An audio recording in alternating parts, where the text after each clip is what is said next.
Hey guys, it's Nurse Jade, Nurse in the Truth. I hope everyone's having a great Friday. I am. This is my third video of the day. Aquaman, God Thoth. Now, who is the other Egyptian person I'm going to talk about? Yes, Osiris. Osiris was married to Isis, his sister, per se. But what is really going on with Osiris? The triple blackness of space. Is he to return and kick ass in the future? So let's just see here. Now, in 2015, they said it was one of the biggest archaeological finds in the discovery of the decade. Almost as exciting as King Tut, which I've been in King Tut's tomb and took a picture right next to Tut. On the auspices of giving the Guardian Watcher some cash. So anyway, he was a sweet old man. I love him.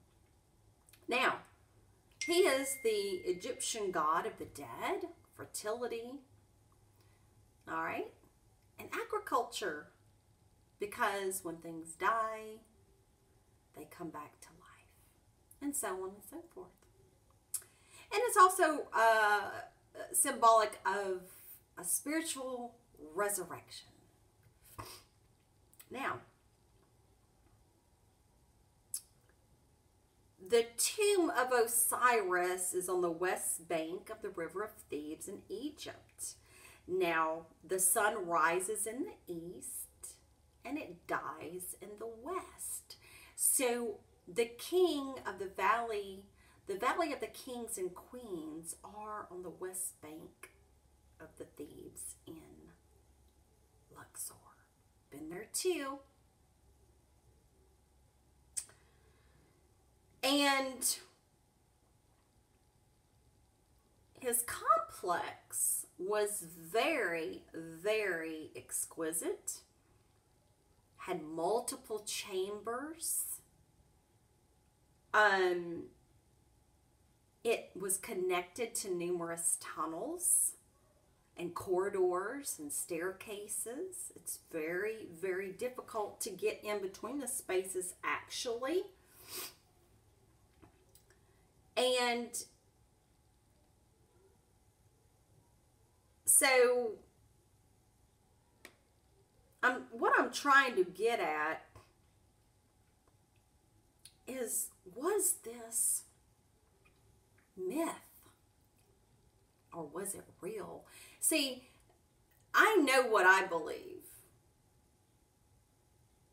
okay, and that's okay if others don't, but why in the world would they per se make a tomb and a sarcophagi that is thousands or hundreds of tons just for nothing? I mean, think about it. From the history of Osiris, he was the first king. And he went all over to try to start up civilizations and gave, you know, seeds and stuff and taught them things. So why would they go to great extents to make a coffin for a myth? I mean, like I said, back then, even in pre-dynastic times, they just didn't do anything for nothing. There was a purpose. What you have to understand is the Egyptians, the gods, it was a purpose for everything. Building, setting up things, landlines, parallels, latitude, longitude. There was things that they put here on earth that could connect them to the heavens. As above, so below. It was like a portal. It was a pathway.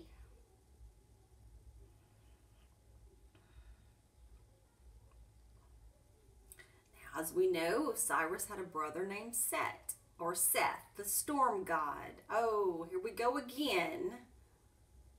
Enki and Enlil. And, quote unquote, he was killed by Set. Because there was two kingdoms. There's an upper and a lower Egypt, my dear truth seekers. Two warring brothers. Oh, the story just keeps going on and on. Of a kingdom. Like Atlantis.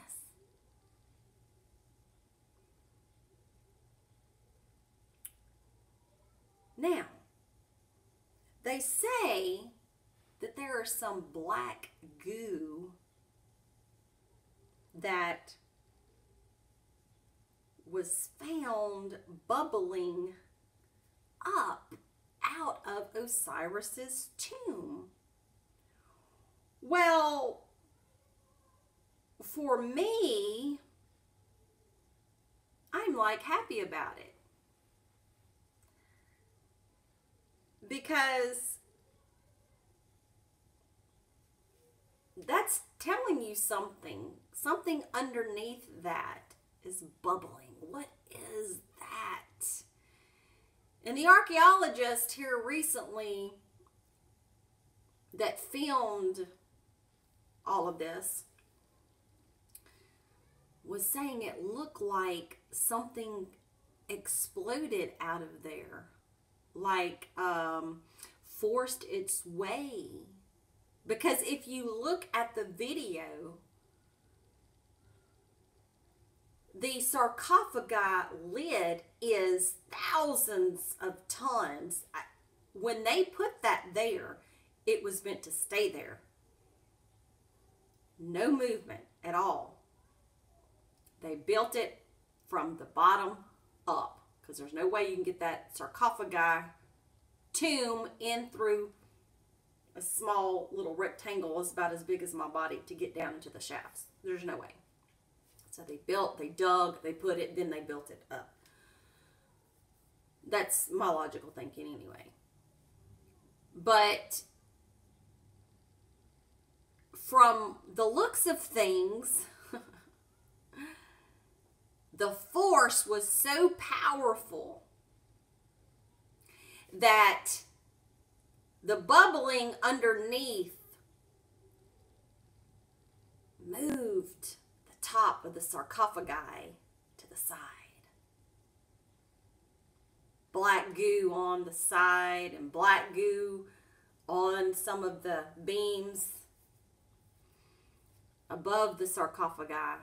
So to me, I greet Osiris with open arms. I greet him.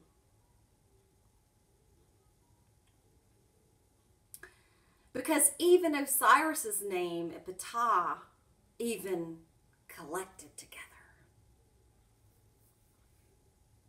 Ptah, Soker, Osiris came together.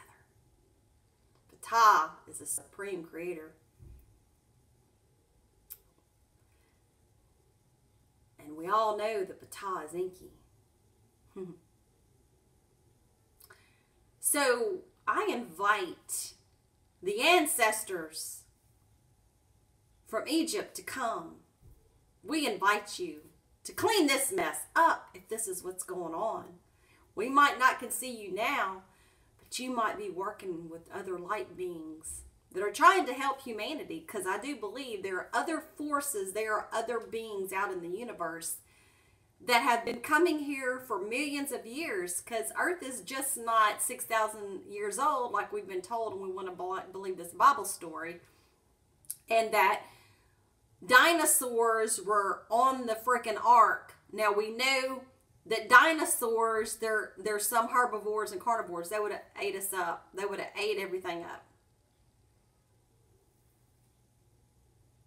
How tall was the ark? Oh, it gives you measurements. And by damn it, those dinosaurs were taller than the ark. Why don't you go to the museum and measure these massive, massive brontosauruses?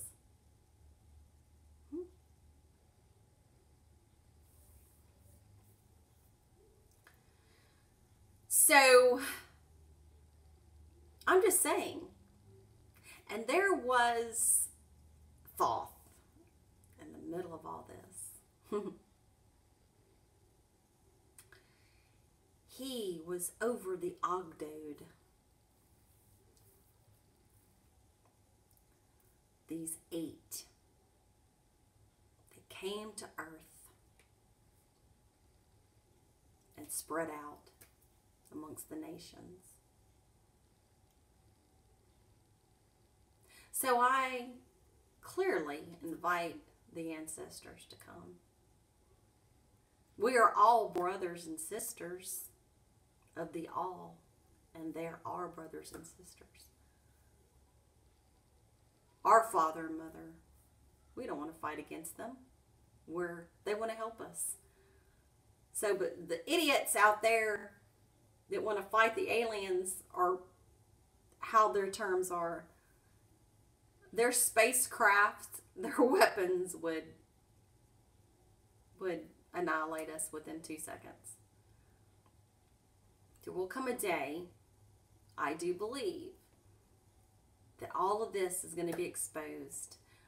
On the History Channel on January the 3rd or the 8th, they are going to have a series where the, quote, FBI or CIA has released documents on extraterrestrials, per se. Even a close staffer of Dwight Eisenhower wrote a book that Dwight Eisenhower even talked with extraterrestrials. And that he was around them for a long time. Looked human, but was not.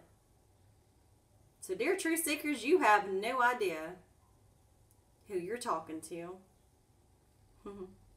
That's why in the Bible it says, angels unaware. Yeah. Other entities from other star systems, my friends.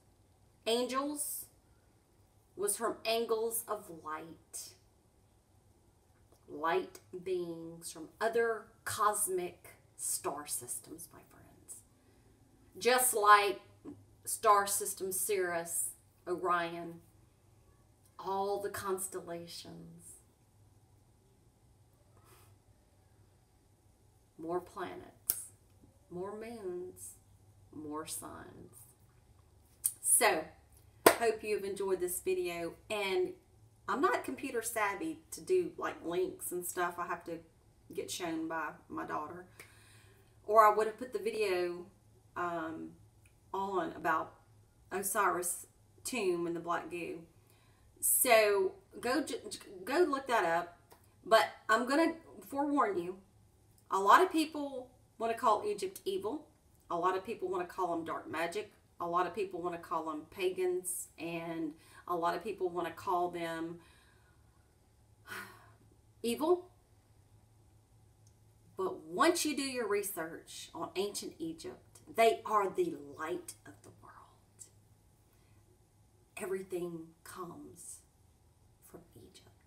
Yes, my true seekers, I have been to the Karnak Temple and the Holy of Holies, and I have touched the black obsidian stone in the middle of the Holy of Holies. And I can only imagine whose hands have touched that block. Magical. It does something to your DNA. Who knows? I could have been a high priest in my past life. And what's very, very funny about this is when I was in Karnak Temple,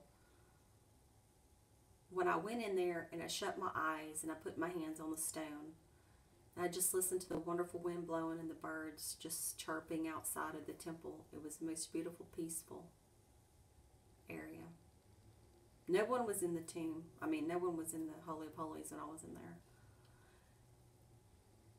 And as I turned around, my tour guide was with me. I said, take a picture for me. And he did.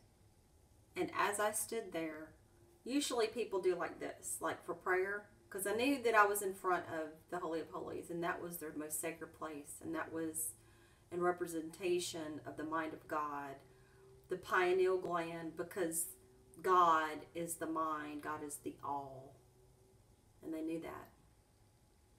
And Gnosticism knew it too. So usually people pray like this.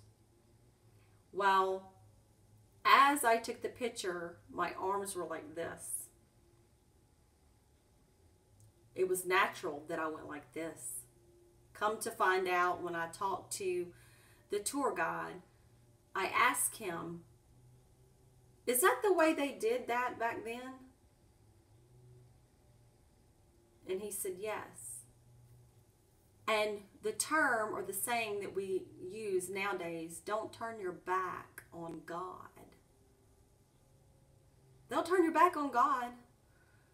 What happens is when they went to the Holy of Holies and they prayed and they did their incense and the high priest left whatever they did, they walked backwards, but they didn't turn their back on the door. They shut the door and then they walked out as their chest was looking at the door, and they had their hands like this and they had their head down praying as they were leaving. They left everything, their prayers, their concerns, their thoughts, their words, their actions. They shut it up in the mind of God. And then they walked out like this. And he says, that's the term or saying, don't turn your back on God. How profound. And I was quite okay with this. It seemed so natural to me. Who knows? I don't know. I still ask questions, and I still ask God Thoth and God Enki to help me,